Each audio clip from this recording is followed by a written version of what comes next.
Payton seems to put a good game plan together for the Bucs every time the Saints play him. Every time.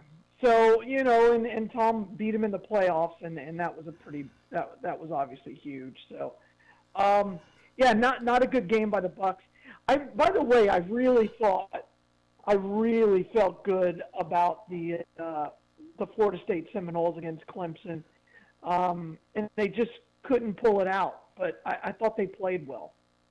Well, I feel if you're a Florida State fan, and your good friend John Ivory posted this on Facebook, he said Florida's trending in the wrong direction, Florida State's trending in the right direction, not looking good for Florida fans.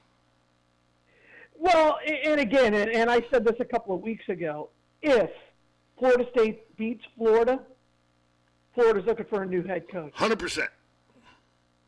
100%. And I don't think there's any way you cannot. I think that game saves his job or cost him his job, one or the other. Oh, I don't think saving his job. It's a win. If he beats Florida State, he doesn't get fired. He still has to fire Todd Grantham. I'm not sure. But he doesn't get fired. I'm not sure if that's true. I think he can win that game and still get fired. But if he loses that game, he definitely gets fired. There's no doubt. Yeah. Right. I agree with you. So he still has a chance of surviving because then he'll get to a bowl game, and then. But if you're going to get fired, you get fired before the bowl game. Here's my problem with delusional orange and blue glasses Gator fan. Oh, this will be interesting. Here's my problem, and I don't wear orange and blue glasses. I'm objective, but here's my problem with orange and blue glass fan is they're like, this team they should be right now maybe one loss, maybe two, and I'm like, you're lucky there's 4 wins. Or 3 wins, whatever the win total is. Florida has not played well all year. There are people. I talked to a guy this weekend. He goes, couple bounces here or there. This is a much better football team than the record shows. And I go, no, it's not. It's actually a worse football team in my estimation than the record shows. Yeah, I think you're right. So let's look at their quality wins. Which one? There aren't any. Which one? Right. You mean from last year? They beat Miami. Yeah, they beat Miami by 4, right? First game of the year. That's probably their biggest win. You go back, Alabama's not nearly as good as people thought Alabama was. Tennessee is not very good. Kentucky embarrassed South them. Florida, who cares? Kentucky embarrassed beat them by 7. But it was never by 7. But was the Kentucky game ever close? The Kentucky game never felt like it was only a touchdown. Now they got South Carolina at South Carolina at night, right? So the Sandstorm will be playing. And arguably that's one of the great stadiums for an opening in all of football. And then they got at Missouri, which is an easy loss for them. If they're not ready to play, they'll lose that game. And then they finish the season on Thanksgiving weekend with Florida State. You think he's got to go 0-3? You think he's got to go 3-0 to keep his job? I think he's got to go 4-0. But I don't know if 3-1 the rest of the way gets it done. Well, one of the schools is a directional school, right? Well, Samford, right? Samford. Bobby Bowden's alma mater. Yeah. Bobby Bowden's alma mater. Right. Correct. He's got to beat South Carolina. But against the 1A schools, he's got to go 3-0. Correct. And then he'll be fine, right? If he beats Carolina, Missouri, Samford, Florida State, if he finishes the season 4-0, he's still got to fire Todd Grantham, I think. Okay. It's just my thoughts. Because in the I very rarely listen to the broadcast, but I listened to like the first quarter.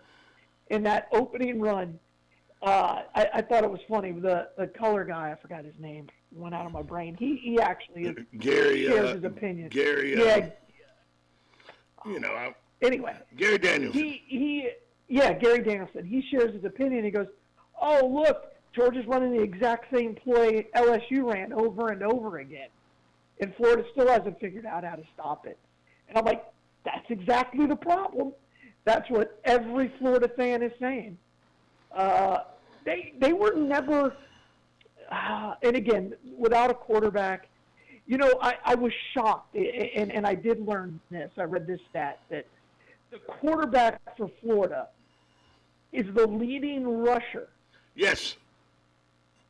And that's been and that's a Dan Mullen statement. 49% of the carries have been done by the quarterback. Go to the quarterback. And that's not just this year, that's under Dan Mullen. Right. But this year it's 49, right at 50% is quarterback runs versus rest of team runs. And here's the thing. Somebody said, the same guy that I had this conversation with, he goes, a couple balls here or there. He goes, take, for instance, the Georgia game. We're in that game except for 2 minutes and 15 seconds of the first half. I go, yeah, but that 2 minutes and 15 seconds scored 21 points. Yeah. Off a fumble and 2 interceptions. Yeah. I mean, that's, for 57 minutes, we were pretty good, but for 2 minutes and 15 seconds, it was terrible. Yeah, and in 2 minutes and 15 seconds, you lost the football game. That football game, for all intents and purposes, that football game was over at halftime. No, you're correct, but they never had a chance to win. Well, they were up. They were only down 3 with 2 minutes and 15 seconds to go into half. Right, but at no time did you say, "Oh yeah, Florida's got a real chance." No, what I said with about 3 minutes to go is, "Damn, I'm surprised it's only 3-0." Well, they got that touchdown, and then that was it. They were never had a chance to win that football game. They gave up 21 points in the last 2 minutes and 15 seconds of the first half. Yeah. Well, how do you do that? They scored 7 points in the fourth quarter. Yeah, they gave up 21 points in the last 2 minutes and 15 seconds of the first half. First downs they have. And then of course whoever comes off the bench always plays better. So, now the talk is back. Emory Jones has got to be the guy. Okay, they got an inexperienced quarterback and a senior who's not very good. Is that fair? If you have two quarterbacks, yeah. If you have two quarterbacks, it means you have no quarterback. Thank you. I mean, I can see that Richardson is it has some talent. I can see that if he cuts down on the mistakes like throwing to other players wide open in the flat, but Emory Jones is making the same mistakes, and this is 5th year. That's correct. In 3 years under Mullen, this so-called guru. Exactly. This isn't his first year under Mullen. He's been there. This is his 3rd year. And by the way, for 2 years, he sat and just learned the system because he was sitting behind Kyle Trask. So he sat and learned the system. Well, not real good. No, and again, I think that's what Florida fans expected is, okay, we got an offensive guy. We're going to start developing quarterbacks again. Okay. All right. And both, and again, Emory Jones and Richardson aren't accurate with the football. No, the one thing everybody goes, I wonder why I can't do what he did with Alex Jones, with Alex Smith. I go, Alex Smith was very accurate with the football. Why can't he do what he did with Dak Prescott? Dak Prescott is an anomaly. Nobody thought Dak Prescott was going to be as good as he ended up being. Well, he did it with Tim. Very accurate with the football. Right, he did it with Tim Tebow. That's because Tim Tebow willed himself to be that good. Okay, he wasn't very accurate with the football, but he willed himself to be that good because athletically, he was one or two of the best players ever to play the game at the college level. And look at the talent. Oh, the talent around him. And the pouncies on the offensive line. People forget, he had a lot of receivers and all. He also had an offensive line that you couldn't get through. Right. It's absolutely right. Let's take a break. We'll come back more with Galen from Life South. Galen, from Life South. You're listening to 1370 AM, 96.3 FM. This is WOCA, The Source. Hi, this is JP from Penn Flooring here in Ocala. I would like to invite you to come in and visit our spacious showroom where we have solutions for every style and budget. From wall-to-wall carpet to hardwood floors and tiles, we have an unsurpassed selection of flooring. At Penn Flooring, we've provided quality customer service with a family touch for over 25 years. Visit our website at pennflooring.com or come by our showroom, 1201 Southwest 17th Street, just over the bridge. Penn Flooring, quality customer service with a family touch. Are you wasting time boxing up packages and going to the post office or the UPS store? Are you tired of not knowing what you'll pay when you get there? Just Ship offers pickup service and flat rate packaging and postage rates, which takes the guesswork out of shipping while saving you time and money. So quit wasting valuable time and money. Call or text Just Ship at 352-234-3840. That's 352-234-3840. Just Shipped.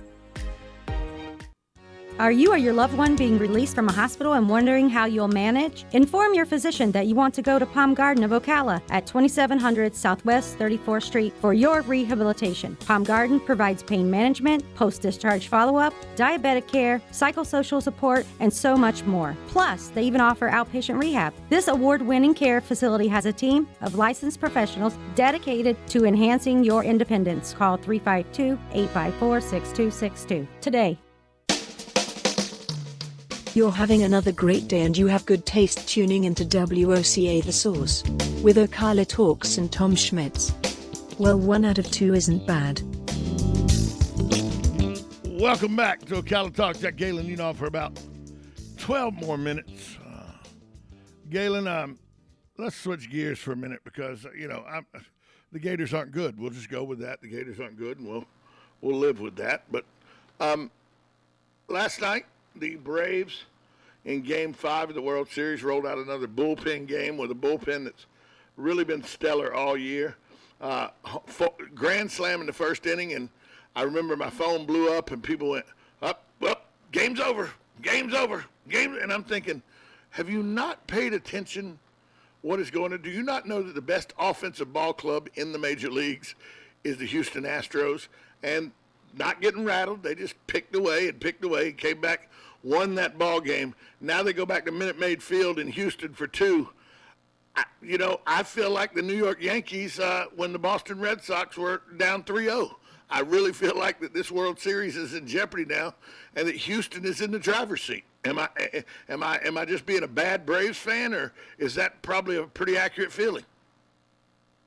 Yeah, momentum though is all about your next pitcher. You're still up 3-2, right?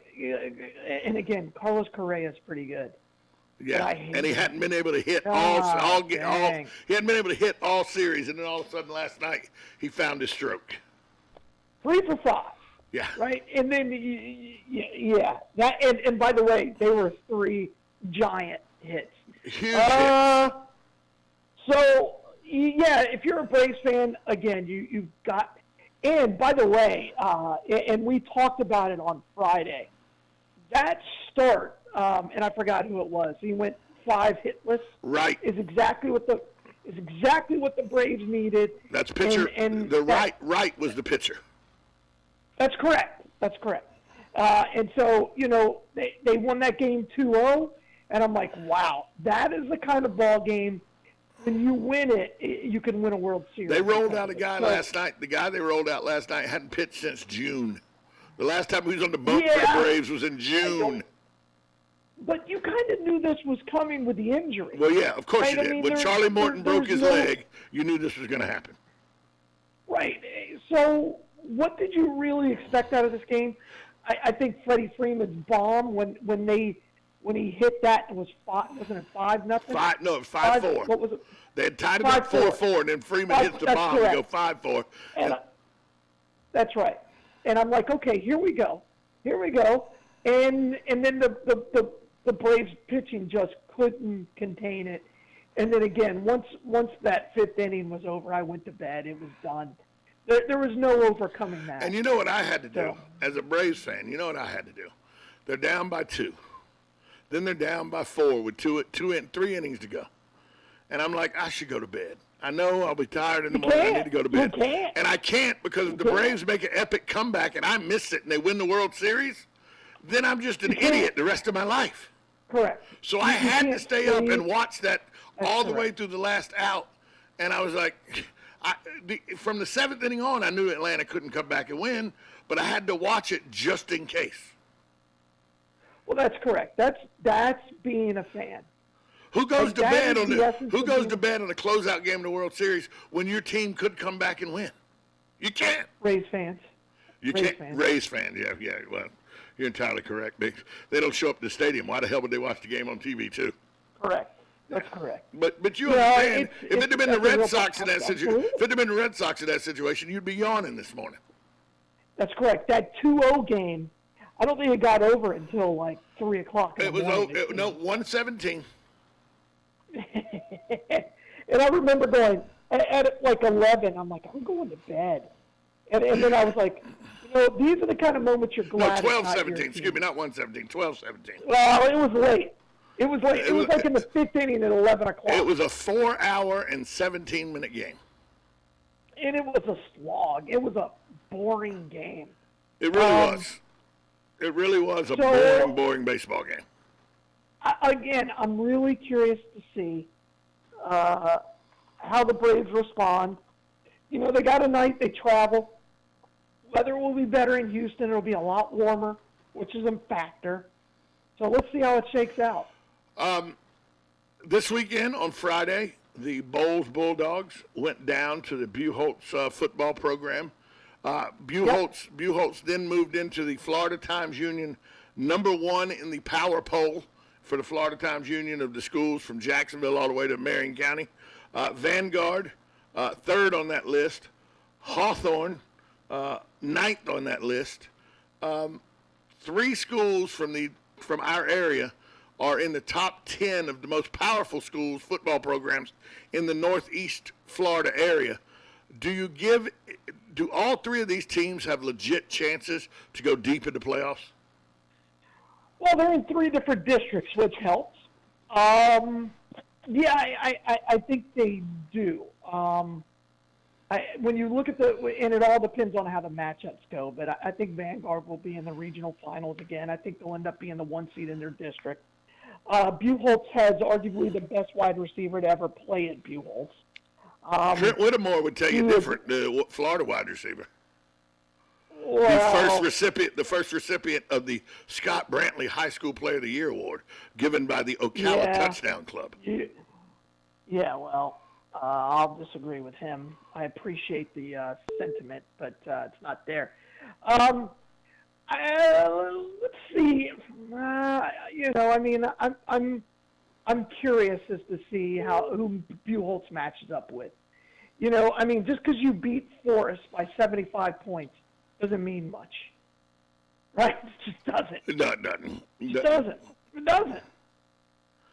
Sorry. And what about Hawthorne? Is Hawthorne the class of the 1A? Hawthorne is the team to beat. I mean, they won it last year. Why can't you and I? They sat there finished and second. saw that They were game. the runner-up last year. Oh, that's right. They were the runner-up They last won year. that game. You and I saw them play. I think they're a really, really talented football team for a 1A school. I don't think there's anybody who beats them. You know who they play this weekend? North Marion. Oh yeah, it makes sense.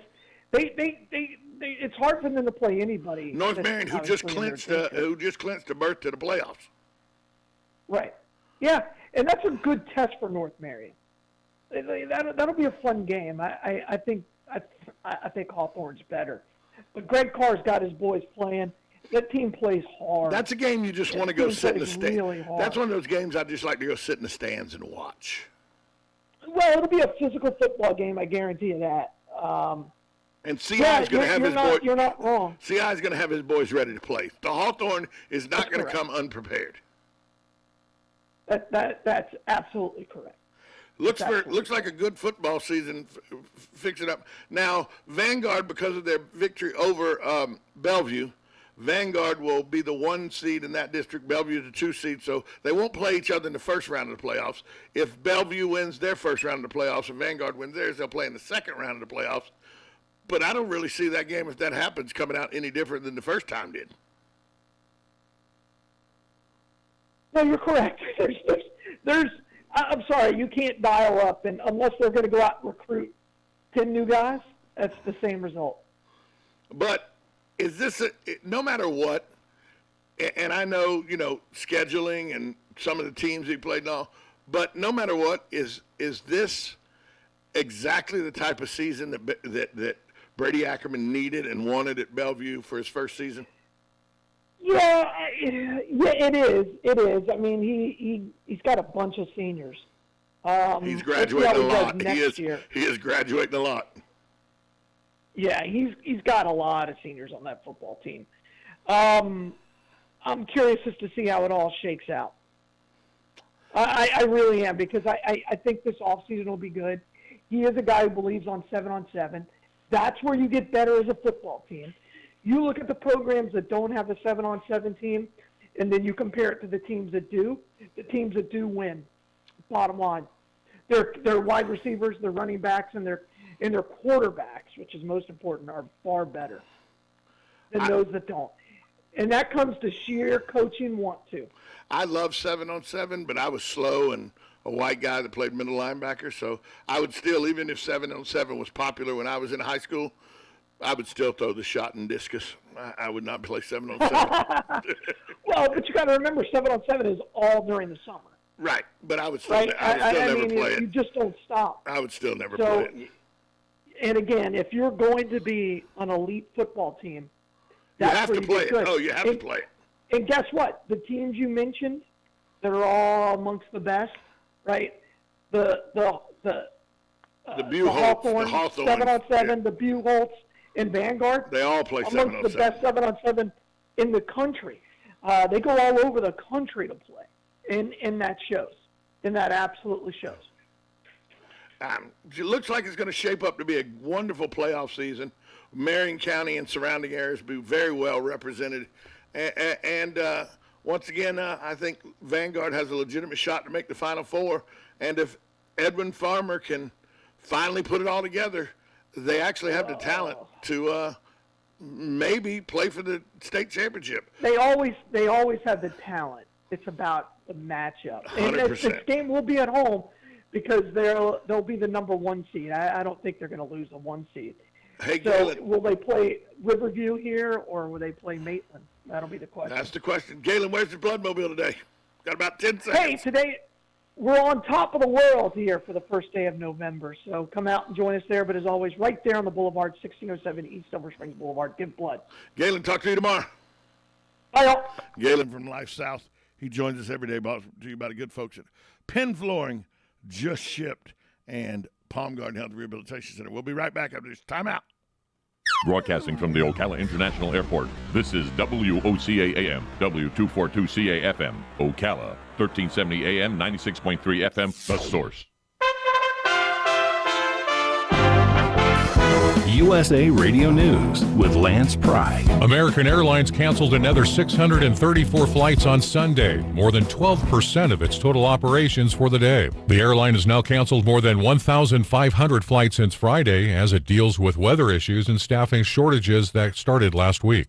White House Press Secretary Jen Psaki says she has COVID-19. In a statement on Sunday, Psaki said she was last in contact with President Biden on Tuesday. The president has since tested negative.